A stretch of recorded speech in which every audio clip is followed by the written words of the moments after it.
This is an excerpt from Peter Ralston's new book, Ending Unnecessary Suffering, coming out in March of 2025. How do you become conscious of such things as these?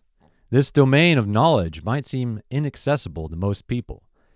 Such consciousness starts by working to understand and directly experience what's true with the subject, like discovering the nature of emotions, or what causes suffering, etc. But such a pursuit must start from the ground up. In other words, you must seek the truth, not look for a result. Although you likely would pursue becoming conscious to help you in some way, your investigation and contemplation should not relate to such goals. If you pursue the truth to improve or gain value, you are pursuing the wrong thing, and so won't grasp what's actually true. Suffering is a personal problem. Don't burden discovering the truth with solving that problem. Becoming more conscious of the realities behind suffering, or just your experience in general, increases your ability to change or manage them. Simply don't confuse the truth as being self-serving. It may be difficult to suspend your self-concerns and drives to investigate the matter independent of what it might do for you, but it is necessary if you're going to really grasp the dynamics in which you are stuck and get free of them. First things first. Even if the only reason you pursue increasing your consciousness is to help you in some way, don't focus on what you imagine you'll get out of it, because that will get in the way of any real discovery. Get what's true first, then see if it makes a difference in what you can do. As we've seen, the kind of shift it takes to end suffering depends on changing our minds. It might be the case that most of us don't have any desire to change our minds, or perhaps don't seem to have the ability to do so.